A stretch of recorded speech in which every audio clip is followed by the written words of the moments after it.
Welcome back, everybody. This is part 2 of workers' comp applications, workers' comp assistance. I'm Caroline, and I'm here with my brother Tom, and we're talking about the whole application process and some snags, maybe some setbacks that you might face.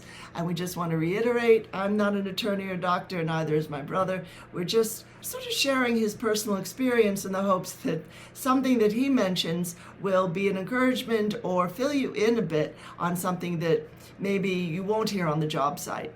And also a bit of reality about how tough it can be and what you have to be aware of and look out for. So, okay, Tom, in this video, we're going to talk about employer actions. For one thing, what are some things that might happen once you submit that CA1 or CA2 form, according to whether it's an immediate traumatic injury or a more long-term sort of injury or an illness from a chemical or what have you? What are some of the things that might happen with somebody's employer? And this is, again, for federal workers' comp we're talking about. Some of the things that can happen is they're going to build a case at the same time that you're building yours, because you're trying to get your supporting documentation for your claim, and they're going to do the same thing except not to help you. They will do what they can to sometimes make sure that the claim does not get approved, especially if they don't believe you, because sometimes people don't see what happened to you, so they have to take your word for it, or they have to take your doctor's word for it. But if somebody did, it is important to get the information from that person, from that witness, a statement, a written statement, because things can change quickly if management gets to them before you get to them. They may not be willing to help you. They might not give you a statement that would support what you've been saying about what happened and how you got hurt.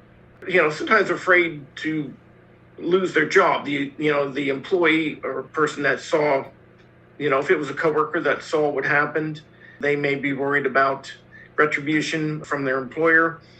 Management, of course, is always looking out for themselves, and they have higher ups.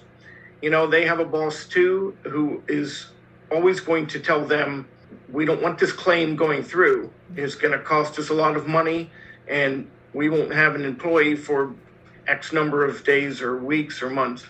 So you have to be careful, and you have to look out for yourself, and don't make any assumptions that the person that you work for, that your boss is going to help you.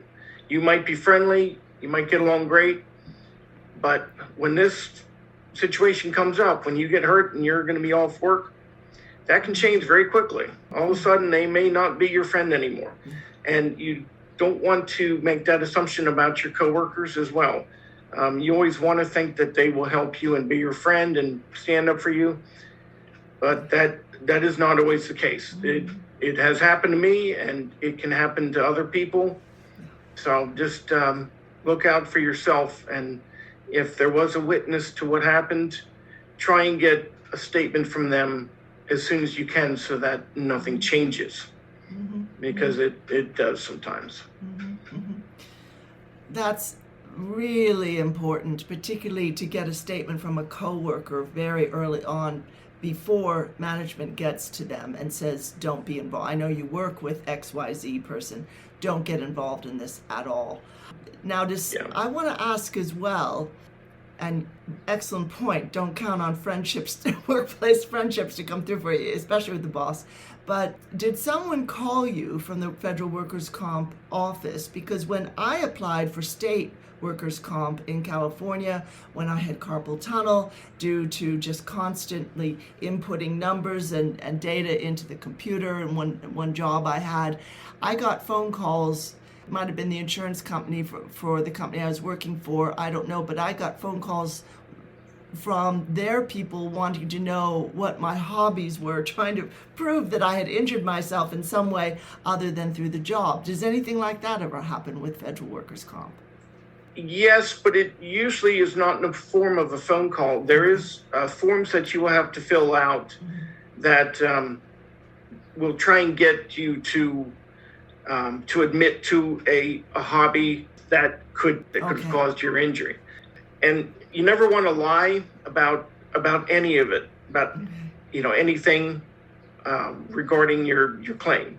You never want to lie about anything, but they will try to do things like that. One thing you can do, because you may end up in a situation where you're not getting any kind of help, but there are a lot of unions for federal government employees. So if you're part of a union, I would contact them, especially if you are having any kind of an issue.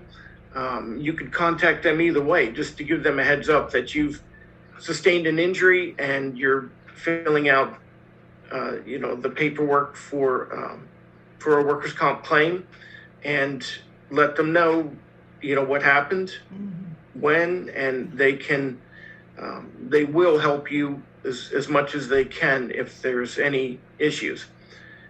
So reach out to your union if you have any problems, or if you just want to get ahead of things. Even if things are going smoothly at first, there's nothing wrong with contacting them and letting them know what's going on, just so they can be aware. And then the next time you call, they're up to speed at least. Yeah, that's excellent advice. It's kind of intuitive. You would think that most people would think of that, but when you're ill or injured and you're just trying to pull everything together, you might not think of it immediately, but it is good to involve them early on. I agree, even if things look favorable to begin with. Absolutely. Yeah. It's horrible to think that you need to do some of these things after you get hurt and you're dealing with an injury and pain, but you've got to protect yourself. And this is how you can make sure that things do go smoothly, is that you stay on top of things and you collect as much information as you can. Because like I said, this is exactly what management will do. They will collect their own information, and they will try, when they're asked to, they'll try to destroy your claim instead of helping you. It's an awful situation. It can be, but you've got to do as much as you can to protect yourself. I was talking to an attorney some years ago. I think the first time you applied from another injury, and that attorney said, this is a man I was working for, and he said it's almost impossible to get federal workers' comp. When you hear things like that, do you think like that people should just give up, or is it possible? You feel, is it still possible if you persevere? It's always possible as long as you keep your head in the game and keep trying. It's always possible. It can be very difficult. Some situations go very smoothly, and that's great. And you're probably not even watching this video if that's the case. But a lot of times it doesn't go smoothly, and it is hard, and you do want to give up sometimes. But you don't want to do that, because the whole system is designed to help you as an injured employee. So make sure that they do what they're supposed to do and help you. So you just have to keep fighting. Some of the information that I can go over, will hopefully help you get a positive outcome despite some of the hurdles that you may encounter. And of course, sometimes you do run into a situation or reach a point where you need more help than you think you do, and you may need to make a phone call to an attorney and talk to them about your situation. But that's not a necessity. You can make it through this process without one, but it can be difficult. You just have to really fight sometimes. Yeah, it does sound very demanding, and it is important sometimes to find an attorney with a decent track record in terms of dealing with federal workers' comp applications and get the real information. And you might need to speak with several attorneys. I've worked for many of them over the years before I became self-employed, and some of them are more honest or better informed than others. Same with doctors, unfortunately. Yeah. And Tom, you have had situations, and so have I, where the doctor tries to minimize or sort of play down the injury as if it might have been caused by something else, or it's not that bad, that sort of a thing. In that case, do you go out and get another doctor? Because some of them they're so disconnected, they don't care. It's just a job to them now, Right. They've been at it long enough. Yes, absolutely. If you feel like you're not making any progress with a certain doctor that you've been seeing, then you need to see someone else, because you need to have a doctor that's working with you and helping you, not working against you. If they don't believe you, or if they just aren't doing much for you, which I've encountered, they just kind of gave up, you've got to be your own advocate, because nobody else is going to do it for you. So if you feel like you need to go to a different doctor, then demand it. If your family doctor is kind of running the show, and someone's always taking point when it comes to your workers' comp claim, a lot of times it is a family doctor. So you would go back to them and say, I'm not happy with this person. Can you send me somewhere else?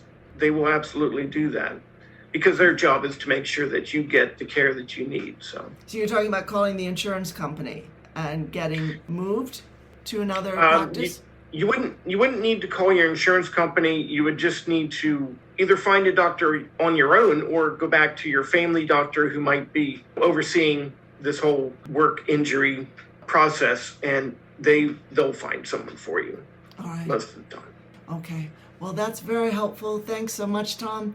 And later videos will fill you in on a lot of these steps more fully. Thanks for watching, everybody. Please do like and subscribe, and huge blessings on your workers' comp application. We'll see you later.